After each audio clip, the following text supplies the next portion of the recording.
का नाम ये कंबोधिलाल है, कैसा ही रंगो रूप है पैसा ही माल है। नमस्कार, मनी 9 के पसंदीदा कार्यक्रम मनी सेंट्रल में आप सभी का स्वागत है। मैं हूं विपुल सिंह। हम हाजिर हैं हर रोज़ की तरह आपकी जेब से जुड़ी हुई खबर लेकर के, देश की अर्थव्यवस्था से जुड़ी हुई खबरों को लेकर के, और इन तमाम खबरों का विश्लेषण करने के लिए हर रोज़ की तरह हमारे साथ मौजूद हैं मनी 9 के संपादक अंशुमान तिवारी जी। अंशुमान सर, बहुत बहुत स्वागत है आपका। तो आज के कार्यक्रम की शुरुआत करें उससे पहले जरा फटाफट आपको बता देते हैं कौन से ऐसे विषय हैं जिनको आज हम चर्चा करने वाले हैं। सबसे पहले ऑन द शो पे नजर डालते हैं। क्या रिटेल चेन्स कर रही हैं जमाखोरी? क्यों इस तरह की बात सामने आ रही है और क्या है पूरी खबर, डिटेल में करेंगे बातचीत। और महंगे हुए साबुन डिटर्जेंट, जी हाँ, लगातार महंगाई सबको परेशान कर रही है और अब साबुन डिटर्जेंट भी महंगे होते हुए दिखाई दे रहे हैं। भारतीय वेबसाइट पर हैकरों का हल्ला बोल, क्या है पूरी खबर, थोड़ी देर में डिटेल में करेंगे चर्चा। एमएनसी पर लगेगा कौन सा नया टैक्स? जी हाँ, बजट नजदीक है और अब टैक्स को लेकर के चर्चाएं बनी हुई हैं। आज की अपडेट थोड़ी देर में आपको मिलेगी। मॉनसून की बोहनी खराब, चिंता बढ़ी। जी हाँ, मॉनसून को लेकर के लगातार अपडेट हम आपको दे रहे हैं। अभी लेटेस्ट अपडेट क्या है उस पर भी करेंगे डिटेल और क्या उसका असर होगा ये भी आपको बताएंगे। अमीरात के साथ एफटीए क्या कर रहा है नुकसान, इस पर भी हम डिटेल में बातचीत करेंगे। लेकिन सबसे पहले बात करेंगे महंगाई की। जी हाँ, दालों की बढ़ती महंगाई को ध्यान में रखते हुए केंद्र सरकार ने निजी रिटेल चेन्स के ऊपर सख्ती बढ़ा दी है। खाद्य मंत्रालय ने DMart, Reliance retail, big basket, Amazon और फ्लिपकार्ट के रिटेल चेन्स को हफ्ते में 2 बार दाल का स्टॉक घोषित करने के लिए कहा है। दाल कारोबारियों पर स्टॉक लिमिट सरकार पहले ही लगा चुकी है। बीते कुछ महीनों से खाद्य महंगाई को बढ़ाने में दालों ने बड़ा योगदान दिया है, जिस वजह से सरकार ने दालों की महंगाई को रोकने के लिए अब ये सख्ती बढ़ाई है। सर, सरकार को क्या शक है रिटेल चेन्स को लेकर के? विपुल जी, पहले इस तथ्य को देखना ज़रूरी है कि पिछले 1 साल के हिसाब से अगर आप देखें तो सभी प्रमुख दालें बाज़ार में, तुअर यानी अरहर और उड़द, मसूर, मूंग और ये सभी दालों में 14 से लेकर 5% से लेकर 14% तक प्राइस इंक्रीज़ हुआ है। ये स्थिति तब है जब सरकार दाल का आयात कर रही है और दाल की स्टॉक लिमिट रोक दी गई है। तो अब जो डीमार्ट या डिफरेंट जो ग्रॉसरी चेन्स हैं जिनमें डीमार्ट है, रिलायंस रिटेल है, बिग बास्केट है, अमेजॉन है, फ्लिपकार्ट है, इनसे सरकार दाल के स्टॉक की जानकारी मांग रही है। ऐसा पहली बार हो रहा है। आमतौर पर जो थोक कारोबारी हैं जो मंडियों में काम करते हैं उनको दाल की स्टॉक लिमिट घोषित करने के लिए कहा जाता है। रिटेल चेन्स को इससे बाहर रखा गया है। लेकिन पहली बार सरकार को ऐसा लग रहा है कि दाल की जमाखोरी यहाँ भी हो रही है। हम यहाँ आपको याद दिलाएंगे उस इकोनॉमिक की जो हमने 2-3 हफ्ते पहले किया था और हमने आपसे इस तरफ इशारा किया था कि भारत में उत्पादन बेहतर होने के बाद आयात के बावजूद महंगाई आ कहाँ से रही है, खाद्य महंगाई में इस कदर बढ़ोतरी कहाँ से हो रही है। तो क्या बीच का रिटेल नेटवर्क है जो महंगाई को बढ़ा रहा है? इसकी तरफ हमने इशारा किया था और देखिए सरकार ने अब इन रिटेल चेन से जवाब तलब करना शुरू कर दिया है। क्योंकि अब रिटेल चेन्स को आप जमाखोरी कहें विपुल या उनके कामकाज का तरीका कहें, क्योंकि सप्लाई चेन मैनेजमेंट में की जो बुनियादी ज़रूरत है वो ये है कि अगर इन रिटेल चेन्स के पास स्टॉक्स नहीं होंगे तो ये अपने ग्राहकों को और अपने स्टोर्स पर ये सामान कैसे उपलब्ध करा पाएंगे। तो इनके सप्लाई चेन मैनेजमेंट में तो स्टॉक्स बनाना उसकी बुनियादी व्यवस्था है और शायद क्या इस वजह से महंगाई बढ़ रही है। लेकिन पहली बार रिटेल चेन भी महंगाई के कारण अब सरकार की जाँच के दायरे में आ गई हैं। बिल्कुल। और इधर लागत बढ़ाने का हवाला देकर के कई एफएमसीजी कंपनियों ने अपने प्रोडक्ट्स के दाम में 2 से 17% तक की बढ़ोतरी कर दी है। ये बढ़ोतरी बीते 2-3 महीने के दौरान हुई है। रिपोर्ट के मुताबिक साबुन के दाम 2% से लेकर के 9% तक बढ़े हैं। हेयर ऑयल 8 से 11% तक महंगा हो गया है और कुछ चुनिंदा खाद्य वस्तुओं के दाम 3 से 17% तक बढ़े हैं। सर, किस तरीके से देख रहे हैं आप इस बढ़ती हुई महंगाई को? वजह क्या है इसकी और इसका असर कैसे देख रहे हैं? देखिए, हम आपसे लगातार ये बात कह रहे थे कि खाद्य महंगाई जैसे ही बढ़ना शुरू होगी, उस इकोनॉमिक ने ये भी बताया था कि जैसे से खाद्य महंगाई में बढ़ोतरी में दिखाई देगी, इसका असर मैन्युफैक्चर्ड प्रोडक्ट्स पर भी दिखाई देने लगेगा और उसका असर आपके सामने आ गया। एक तो बिक्री में कमी है और दूसरा कच्चे माल की कीमतों में बढ़ोतरी है। और इसलिए देश की सभी प्रमुख एफएमसीजी कंपनियों ने अपने एफएमसीजी उत्पादों में, जिसमें कि डिटर्जेंट हैं, बॉडी वॉश हैं, सोप्स हैं, लिक्विड सोप्स हैं, इनकी कीमतों में बढ़ोतरी कर दी है। और इनकी बढ़ोतरी की बड़ी वजह यह है कि एक तो कच्चे माल की लागत बढ़ी हुई है, दूसरा फ्रेट बढ़े हुए हैं और तीसरा ये कि इन कंपनियों को अब बाजार में उतनी मांग की उम्मीद नहीं है। और जैसा हम बराबर कहते रहे हैं कि जब जब बाजार में मांग टूटती है तो महंगाई भारत में कम नहीं होती, क्योंकि जैसे ही मांग टूटती है कंपनियां अपने मार्जिन्स प्रोटेक्ट करने के लिए, अपने मार्जिन्स बचाने के लिए उत्पादों की कीमत बढ़ा देते हैं। जैसे गोदरेज कंज्यूमर प्रोडक्ट्स ने अपने सारे उत्पादों के, जो कि प्रमुख प्रमुख उत्पाद हैं जो इस कैटेगरी में आते हैं। सोप और डिटर्जेंट में उनकी कीमत में 4 से 5% की बढ़ोतरी की है। हिंदुस्तान लीवर ने अपने डॉव की कीमत को 2 से 2.5% बढ़ाया है। और इसके अलावा बॉडी वॉश और कई अलग अलग तरीके के साबुन उत्पादों की कीमतें भी बढ़ी हैं। इनका असर आपको महंगाई के आंकड़े में अगले महीने दिखाई देने लगेगा। इस बीच प्याज के बफर स्टॉक के लिए केंद्र सरकार ने इस साल किसानों से जितना प्याज खरीदने का लक्ष्य रखा हुआ है वो अब तक 10% भी पूरा नहीं हो पाया।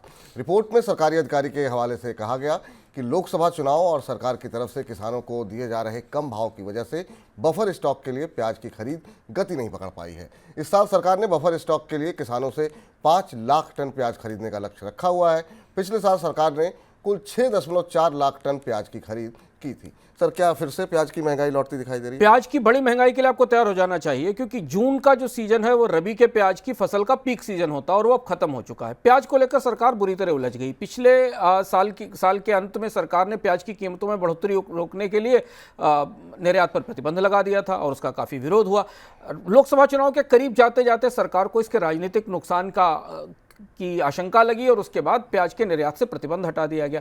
प्याज के निर्यात से प्रतिबंध हटने के बीच में ही गर्मी के कारण रबी के प्याज की आपूर्ति बाजार में कम हो गई और अब ये दोनों कारण मिलकर एक साथ सामने खड़े हुए हैं। इस समय सरकार प्याज के निर्यात पर प्रतिबंध हटा भी नहीं सकती, क्योंकि महाराष्ट्र में आगे चुनाव होने वाले हैं और रबी की फसल बाजार से अब निकल चुकी है, बाजार में उसकी आपूर्ति पूरी हो चुकी है। इसलिए सब्जियों की महंगाई और खासतौर से प्याज की महंगाई का एक नया दौर यहाँ से शुरू हो सकता है, जो अगले 2-3 महीनों में और ज़्यादा बढ़ेगा और खरीफ की फसल तक हमें दिखाई देगा। गर्मियां वैसे भी सब्जियों की आपूर्ति को इस बार प्रभावित कर रही हैं, जो आमतौर पर हम इससे पहले के सालों में नहीं होता था। जी, इधर साइबर हमले लगातार बढ़ रहे हैं। इस साल की पहली तिमाही में भारतीय वेबसाइट पर साइबर हमलों के मामलों में 261% की बढ़ोतरी देखने को मिली है। पावर कंपनियों पर होने वाले हमले 500 गुना तक बढ़े हैं। Banking and financial service industry में प्रत्येक 10 में से 9 वेबसाइट पर बोट हमले हुए हैं। सर, ये किस तरह के हमले हो रहे हैं? भारत की साइबर सिक्योरिटी पर गहरी चुनौती में है और इसलिए अगर आपको आने वाले कुछ दिनों में ये सूचना मिले कि भारतीयों के डेटा चोरी हुए, उनकी प्राइवेसी और उनकी सूचनाएं चोरी हुई, तो आप आश्चर्य मत करिएगा। 261% की बढ़ोतरी हुई है भारत में फिनेंशियल साइट्स पर, खासतौर पर बैंकों की साइट्स पर। और इसमें अधिकांश अटैक बॉट से हैं और जो उनको DDoS कहते हैं, डिस्ट्रीब्यूटेड डिनायल ऑफ सर्विस कहते हैं, इनके जरिए हो रहे हैं। और ये मैलवेयर के जरिए फिशिंग की इन वेबसाइट्स के अंदर जाकर सूचनाएं चुराने की कोशिश की जा रही है। पूरी दुनिया में साइबर अटैक्स में बढ़ोतरी की दर इस दौरान केवल 76% रही, 76% रही, पर भारत में 261% बढ़ोतरी हुई है। और इसका संकेत आपके लिए है कि आप जो मोबाइल फ़ोन इस्तेमाल कर रहे हैं उसमें जितनी भी सुरक्षा आप अधिकतम कर सकें, वेबसाइट्स की सर्च में जाने में, प्रतिबंधित वेबसाइट्स के इस्तेमाल से रुकने में, वो सब कुछ करें, क्योंकि भारत के साइबर सिक्योरिटी स्ट्रक्चर में, साइबर ढांचे में अभी इतनी ज़्यादा खामियां और इतनी ज़्यादा कमजोरियां हैं कि प्राइवेसी के खतरे या डेटा चोरी के खतरे लगातार बने हुए हैं। जी, इधर 15 जून को MCLR में 10 बेसिस पॉइंट की बढ़ोतरी करने के बाद भारतीय स्टेट बैंक ने MCLR में और बढ़ोतरी होने की संभावना जताई है। MCLR पर ही होम, कार, पर्सनल और कॉर्पोरेट लोन की ब्याज दर तय होती है। क्रेडिट और डिपॉजिट ग्रोथ के बीच के अंतर को कम करने के लिए अधिकांश बैंक MCLR को बढ़ा रहे हैं। SBI ने कहा है कि MCLR में 10 से 15 बेसिस पॉइंट की बढ़ोतरी और हो सकती है। सर, फिलहाल ये मान लें सस्ते कर्ज की उम्मीद जो है थोड़ी दूर दिखाई दे रही है। बिल्कुल, बैंक बुरे फंस गए हैं। बैंक बुरे इसलिए फंस गए हैं कि उनको एक तरफ डिपॉजिट्स के रेट बढ़ाने पड़ रहे हैं, क्योंकि कोई इक्विटी नहीं है और कैपिटल नहीं है, उन्हें नई पूंजी की ज़रूरत है। और जब डिपॉजिट की रेट बढ़ जाती है तो उन्हें कर्ज की दर ऊंची करनी पड़ती है। MCLR, जिसको marginal cost of lending rate कहते हैं, जिसके आधार पर आपके सारे अलग अलग होम लोन प्रोडक्ट्स की उत्पादों की दरें तय होती हैं, चाहे वो कॉमर्शियल लोन हो या होम लोन हो, कार लोन हो या कंज्यूमर लोन्स हो। अब इस चक्र में, इस विशेष साइकिल में बैंक्स फंसे हुए हैं। तो एक तरफ बैंक इस बात का संकेत दे रहे हैं कि डिपॉजिट्स पर रेट बढ़ने की या जमा पर रेट बढ़ने की समय सीमा अधिकतम आ गई है, लेकिन दूसरी तरफ उन्हें इस बढ़े हुए डिपॉजिट्स की लागत को अब ब्याज दरों में, कर्ज पर ब्याज दरों की तरफ बढ़ाना पड़ रहा है। और ये साइकिल जब तक नहीं टूटेगा तब तक जो सवाल आपने पूछा कि ब्याज दरों में कमी होगी, उसकी संभावना सीमित दिखाई दे रही है, क्योंकि बैंकों की कॉस्ट ऑफ फंड लगातार बढ़ रही है। और जिस दर पर वो इस समय डिपॉजिट जुटा रहे हैं, और अगर वो टाइम डिपॉजिट हैं, 2 साल या 3 साल के भी टाइम डिपॉजिट्स हैं, तो 2 साल से 3 साल तक तो उनको उसी कॉस्ट पर सर्विस करना होगा, उसी पर ब्याज दर देना होगा। और इसीलिए ये माना जा रहा है कि भारत में ब्याज दरों में कमी की प्रक्रिया में और ज़्यादा देरी हो सकती है। और इस बीच अब आपको बता दें कि सरकार बन चुकी है और अब सबकी निगाहें लगी हुई हैं सरकार के पहले बजट पर। तो आज से हमारी एक खास पेशकश हम शुरू कर रहे हैं कि बजट की अब उल्टी गिनती चालू हो गई है, उससे जुड़ी खबरें इस सेगमेंट में देखते हैं।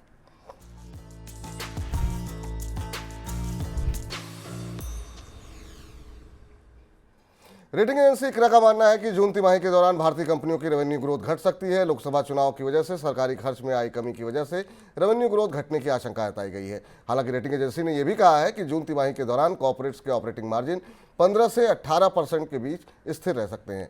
इकरा ने उम्मीद जताई कि बेहतर मानसून की स्थिति में वित्त वर्ष 2024-25 की दूसरी छमाही के दौरान कंपनियों के रेवेन्यू में भी सुधार हो सकता है। सर, अगर इस खबर की रोशनी में बजट को देखने की कोशिश करें तो कैसा दिखाई दे रहा है? ये खबर बजट के लिए बिल्कुल अच्छी नहीं है और अर्थव्यवस्था के लिहाज से भी बिल्कुल अच्छी नहीं है।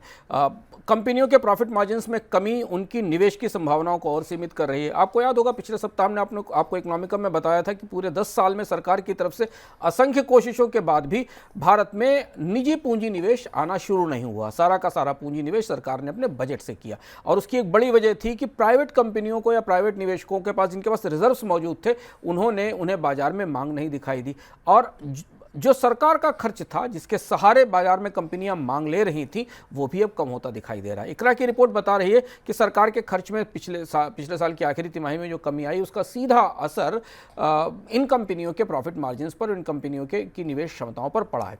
भारत में कैपेक्स पिछले 10 साल से, प्राइवेट कैपेक्स पिछले 10 साल से सुस्त है और लगातार गिरावट के तौर पर है। अब जब वित्त मंत्री नया बजट जुलाई के अंत में पेश करेंगी तो उन्हें एक तरह से खुद से भी पूछना होगा कि आखिर पिछले 10 साल में निजी कंपनियों को दिए गए इतने प्रोत्साहन के बाद भी पूंजी निवेश क्यों नहीं आया।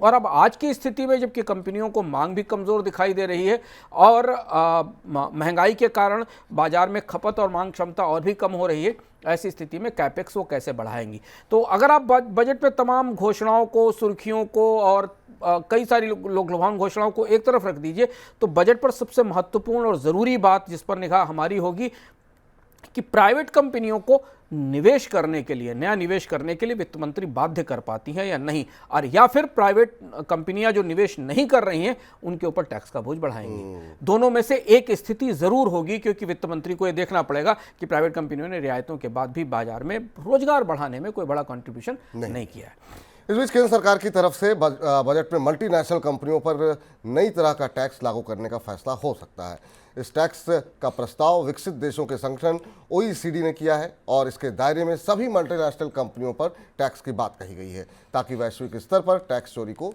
रोका जा सके। सर, ये कौन सा टैक्स होगा और क्यों लगाया जा रहा है? विपुल जी, इसको पिलर 2 ग्लोबल टैक्स कहते हैं। मनी सेंट्रल को नियमित रूप से देखने वाले लोगों को पता होगा कि पिछले 2 साल से दुनिया में अलग अलग देशों के बीच इस बात पर सहमति बन रही है और वो बन गई, भारत उस सहमति का हिस्सा है कि बहुराष्ट्रीय कंपनियां जो अलग अलग देशों में काम करती हैं वो अपने प्रॉफिट्स को उन देशों से बाहर ले जाती हैं और बेहद कम टैक्स देती हैं, जिसमें गूगल है या फेसबुक है या इस तरीके की अमेजॉन है, इस तरीके की कंपनियां हैं। तो इनके लिए OECD देशों का एक कहना था कि इनके ऊपर एक मिनिमम कॉर्पोरेट टैक्स लगाया जाए, एक न्यूनतम टैक्स लगाया जाए जो पूरी दुनिया में एक समान दर से लगे, जिससे कि जिन देशों से ये कारोबार कर रही हैं, जहां से मुनाफा कमा रही हैं, जहां से इनको वेल्थ मिल रही है, वहां उनके टैक्स सिस्टम में या वहां के उस कारोबार के बदले इन्हें कुछ टैक्स देना पड़े।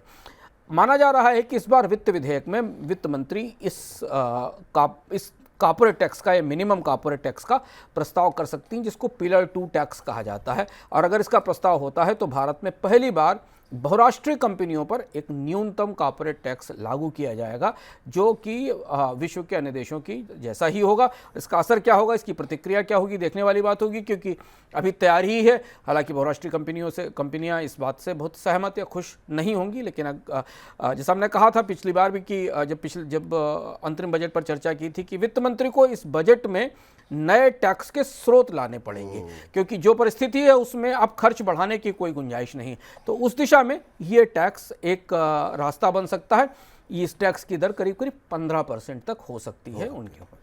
चलिए अब रुक कर लेते हैं आज की सबसे बड़ी खबर का।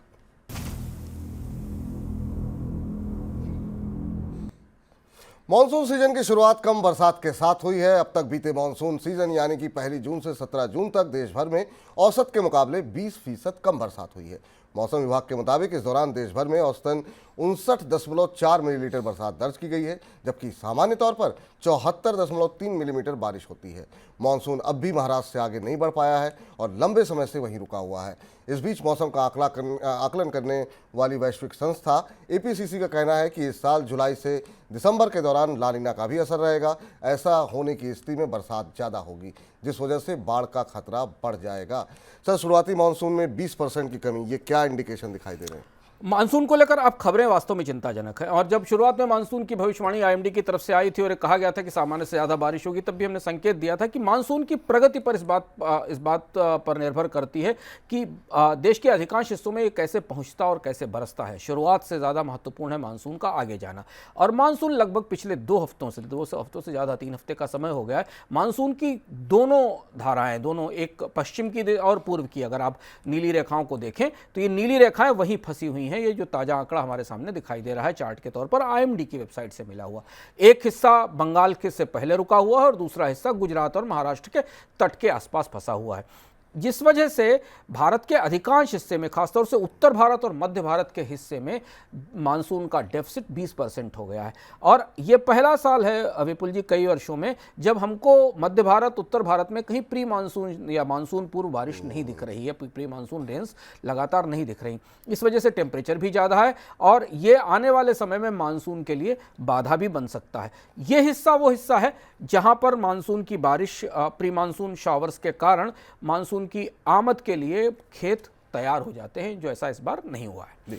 लेकिन सर, अभी भी ये कहा जा रहा है कि सामान्य से ज़्यादा बरसात होगी, लेकिन मौजूदा जो हालात हैं उसको देख करके ऐसा लग रहा है कि भविष्यवाणी सही होगी। क्या सामान्य से ज़्यादा बरसात हो सकती है? 1 हफ्ते का इंतजार और है। जुलाई के पहले हफ्ते में अगर मानसून रिवाइव नहीं करता या रिकवर नहीं करता, वीकनेस काफ़ी है और इस बार कोई डिस्टर्बेंसेस भी नहीं है दोनों तरफ जो मौसमी चक्रवात बनते हैं, जिसके कारण मानसून को पुश मिलता है। लेकिन मानसून की कमजोरी चिंताजनक है। मानसून की जो कमजोरी हमें दिखी और जिस तरह से मानसून फंसा है दोनों तरफ, उससे ऐसा लगता है कि भारत के सभी हिस्सों में सामान्य बरसात होने की उम्मीद कम है। जिन हिस्सों में हो चुकी है, लेकिन आगे बढ़ते हुए अगर ये मानसून कमज़ोर हो जाता है, जिसकी संभावना बनती दिखाई दे रही, तो फिर उन्हीं हिस्सों में, जिन इलाकों में पिछले साल एल निनो के असर के कारण बारिश हुई थी, कम बारिश हुई थी, उन पर इसका असर पड़ेगा। और मैं जो आंकड़े देख रहा हूं उस हिसाब से कि अगर जो खरीफ और क्रॉप्स का जो मेन एरिया है, उस एरिया में पिछली बार रेन का डेफिसिट रहा था, मानसून का ठीक ठाक डेफिसिट था, और अगर उसी एरिया में करीब में फिर मानसून में की बारिश इस बार कम होती है, तो फिर ये बड़ी चिंता की बात होगी अर्थव्यवस्था के लिए। बाजार भी अब मानसून को लेकर थोड़ा सशंकित दिखाई दे रहा है। स्टॉक मार्केट भी अब मानसून की प्रगति को करीब से परखने की कोशिश कर रहा है। बिल्कुल, क्योंकि इस समय सबसे बड़ा जो ट्रिगर है वो मानसून ही है बाजार के लिए, और बजट है, 2 बड़े ट्रिगर हैं सर। लेकिन ला नीना की जो चेतावनी दी जा रही है, ये कितना बड़ा खतरा हो सकता है? ये एक अजीब सी परिस्थिति है। ला नीना की जो ताज़ा चेतावनी आई है एशिया पैसिफिक सेंटर से, वो ये बता रही है कि जुलाई के बाद भारत में बारिश में काफ़ी तेजी आएगी। अब जुलाई के बाद आमतौर पर भारत में जुलाई की बारिश सबसे महत्वपूर्ण है विपुल जी, खरीफ की बुआई की दृष्टि से। जून के मध्य से जुलाई के अंत तक की बारिश खरीफ की बुआई के लिए सबसे ज़रूरी होती है। अगर हम ला नीना की भविष्यवाणी को करीब से देखें तो ये कुछ ऐसा बता रही है कि जुलाई के बाद अगस्त सितंबर में भारत में सामान्य से ज़्यादा बारिश हो सकती है, और वो समय फिर भारत में बाढ़ का समय हो जाता है, फ्लडिंग का समय हो जाता है। और यही भारतीय मानसून के चरित्र में बड़ा बदलाव है कि मानसून अपनी शुरुआत अच्छी करता है, बीच में कमज़ोर पड़ जाता है, ख़ास बुआई के समय जब जिन इलाकों में पानी की ज़्यादा ज़रूरत होती है वहाँ बारिश कम होती है, और बाद में जाता हुआ मानसून इतनी ज़्यादा बारिश करके जाता है कि जो फसलें तैयार होती हैं वो बाढ़ से प्रभावित हो जाती हैं। ये खतरा इस साल भी बनता दिखाई दे रहा है कि मानसून अगर रिवाइव भी होगा और मानसून में तेजी भी आएगी तो वो जुलाई के बाद आएगी, और उस समय की बारिश फसलों के लिए, खड़ी हुई फसलों के लिए चुनौती बनेगी। और इसके संकेत मिल रहे हैं कि शायद अगस्त सितंबर में भारत के कुछ हिस्सों को बाढ़ का सामना करना पड़ सकता है। इधर भारतीय जीवन बीमा निगम अपने प्लॉट्स और कमर्शियल बिल्डिंग को बेच करके पैसा उठाने की तैयारी कर रही है। LIC ने इसके लिए एक आंतरिक टीम भी गठित की है। ये टीम पूरे देश में LIC के रियल एस्टेट संपत्ति को बेचने के लिए योजना तैयार करेगी। LIC के पास दिल्ली, मुंबई और कोलकाता के महंगे इलाकों में कई सारी प्रीमियम संपत्तियां मौजूद हैं। सर, कहाँ की संपत्ति बेचने की तैयारी में है और ये संपत्ति बेचने की नौबत क्यों आई है? LIC के पास 50,000 से 60,000 करोड़ रुपए तक की संपत्तियां हैं, और ये माना जा रहा है कि LIC अपने विनिवेश की प्रक्रिया में देरी के के कारण अब अपनी संपत्तियों की बिक्री करेगी, जिससे इस साल सरकार को बजट में कुछ फंड करने के लिए पैसा मिल सके। LIC का विनिवेश तो अगले साल के लिए टाल दिया गया है। दूसरा विनिवेश जिसमें सरकार अपनी हिस्सेदारी बेचने वाली थी, जिस पर हम चर्चा कर चुके हैं, और ये शुरुआत बॉम्बे से होगी। बॉम्बे में प्रारंभिक तौर पर एक बड़ा हिस्सा LIC के एसेट्स का बेचा जाएगा। दिल्ली में भी जीवन भारती बिल्डिंग, कोलकाता में चितरंजन एवेन्यू, कनॉट प्लेस पे LIC की बिल्डिंग्स, देश के लगभग हर बड़े प्रमुख शहर में और खासतौर से महानगरों में LIC की संपत्तियां हैं, और इन संपत्तियों का इस्तेमाल LIC के लिए संसाधन जुटाने के लिए किया जाएगा, जो संसाधन दरअसल बजट घाटे को पूरा करेंगे, क्योंकि ये साल सरकार कोई बड़ा डिसइन्वेस्टमेंट विनिवेश नहीं कर पा रही है। जुलाई में बजट आ रहा है, इसके बाद अगले बजट की तैयारी शुरू हो जाएगी। इस साल का अधिकांश हिस्सा चुनाव में निकल गया। शेयर बाजार में जरूर तेजी है, बहुत अच्छा मौका था सरकार के लिए इस तेजी का फायदा उठाकर विनिवेश करने का, पर सरकारें जिस धीमी गति से काम करती हैं उस स्थिति में इस साल कोई बड़ा डिसइन्वेस्टमेंट होने की गुंजाइश नहीं दिखाई दे रही। ऐसी स्थिति में LIC के एसेट सेल के जरिए सरकार पूंजी जुटाने की कोशिश करेगी। यूएई को भारत में सोने और चांदी का आयात यूएई से भी 210% बढ़ गया है। वित्त वर्ष 2023-24 में भारत ने यूएई से 10.7 अरब डॉलर का सोना चांदी आयात किया है, जो एक साल पहले 3.5 अरब डॉलर था। भारत का यूएई के साथ फ्री ट्रेड एग्रीमेंट है और इस वजह से इसके दुरुपयोग की आशंका भी बढ़ गई है। सर, इस रास्ते से क्यों बढ़ रहा है इतना आयात, और दूसरा, क्या ये FTA का उल्लंघन है?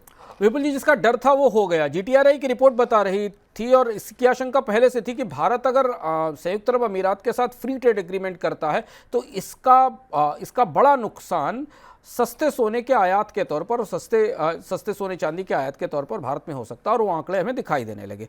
भारत FTA के तहत केवल 7% की डिस्काउंटेड ड्यूटी पर या स्पेशल ड्यूटी पर अनलिमिटेड क्वांटिटी सिल्वर की इंपोर्ट करने की छूट देता है। यानी यूनाइटेड अरब अमीरात से केवल 7% की इंपोर्ट ड्यूटी पर आप जितनी चाहें उतनी सिल्वर इंपोर्ट कर सकते हैं, जबकि 160 मीट्रिक टन गोल्ड के इंपोर्ट पर करीब 1% का ड्यूटी कंसेशन मिलता है, जो सामान्य ड्यूटी रेट है उससे कम पे सोने पे। तो ये दोनों विंडो ऐसी हैं जहां से सोने और चांदी के आयात का बड़ा रास्ता खुला था। माना जा रहा है कि यूएई की इस खिड़की का फायदा उठाकर, FTA का फायदा उठाकर दुनिया के व्यापारी और भारत के आयातक अंतर्राष्ट्रीय बाजारों से चांदी खरीदकर उसे यूएई के रास्ते, FTA के रास्ते भारत में ला रहे हैं, और इसलिए भारत में वो चांदी सस्ती पड़ती है। सामान्य रास्तों से अगर वो आती तो उसके ऊपर ज़्यादा इंपोर्ट ड्यूटी लगती है।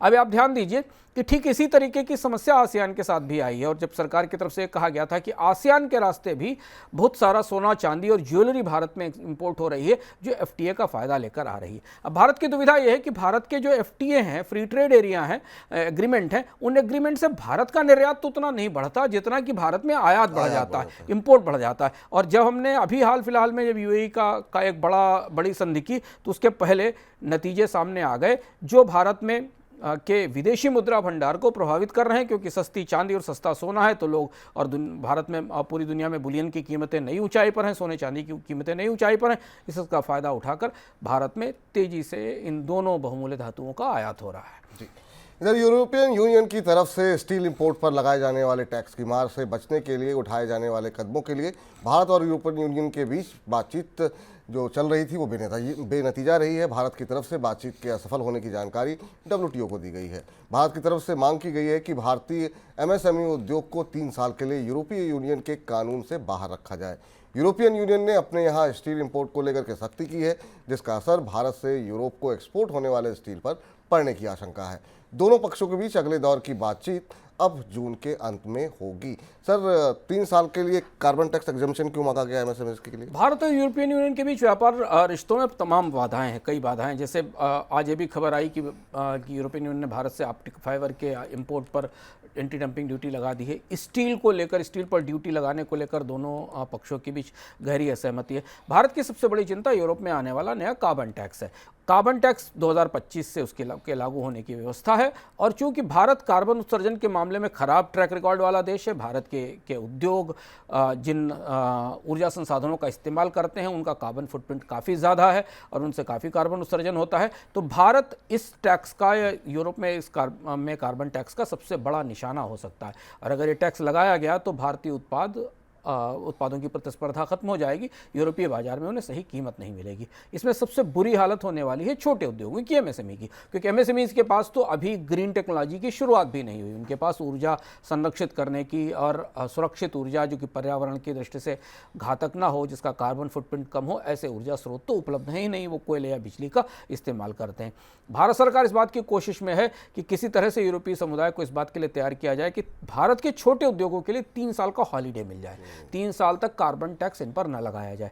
हालांकि यूरोप की संसद, यूरोपीय समुदाय कार्बन टैक्स को लेकर काफ़ी प्रतिबद्ध है और काफ़ी तेज़ी से आगे बढ़ना चाहता है। तो देखना होगा कि भारत अपने उद्योगों के लिए ये रियायत हासिल कर पाता है कि नहीं। इन वार्ताओं के दौर में, जो वार्ताओं का अगला दौर जून के अंत में शुरू होगा, और अगर ऐसा नहीं हुआ तो यूरोपीय समुदाय को भारत से होने वाले निर्यात पर कार्बन टैक्स लगने के बाद बड़ा असर पड़ेगा। बिल्कुल।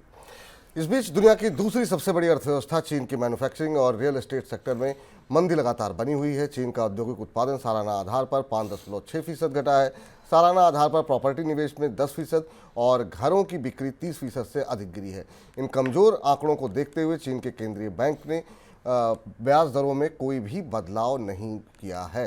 सर, चीन में निवेश का सेंटीमेंट क्यों घटता हुआ दिखाई दे रहा है और वहाँ पे डिमांड क्यों नहीं आ रही है? चीन में उम्मीद थी कि हाल में जो आंकड़े आए थे उससे लग रहा था कि चीन की आर्थिक विकास दर 5% के आसपास रहेगी, लेकिन फिर एक झटका लगा है पूरी दुनिया के बाजारों को चीन में रिकवरी की उम्मीदों से। समस्या प्रॉपर्टी मार्केट में है, जहां हाउसिंग सेल्स नहीं है और कर्ज की समस्या दूर नहीं हुई है। इसके अलावा जो व्यापार युद्ध शुरू हुआ है अमेरिका और चीन के बीच में और यूरोप में, उसका भी असर बहुत सारे मैन्युफैक्चरर्स देख रहे हैं। चीन में वैसे ही ओवर कैपेसिटीज़ हैं, दुनिया के बाजारों में चीन पर प्रतिबंध लगाए जा रहे हैं। इसका असर भी चीन की अर्थव्यवस्था पर आने वाले समय में दिखाई देगा। तो इसलिए जिस तरीके की रिकवरी की है, जिस तरीके के उत्पादन में बढ़ोतरी की उम्मीद थी, वैसा नहीं दिखा और इसका असर हमें पूरी दुनिया में कमोडिटी बाजार पर दिखा। कॉपर की कीमतों में भी गिरावट आई, क्रूड में भी थोड़ी नरमी दिखाई दी, क्योंकि दुनिया का कमोडिटी बाजार ये मान रहा था कि चीन की इकोनॉमी में रिकवरी आने के संकेत मिलने लगे हैं। चलिए कुछ और महत्वपूर्ण खबरों का आप रुख कर लेते हैं फटाफट झटपट में।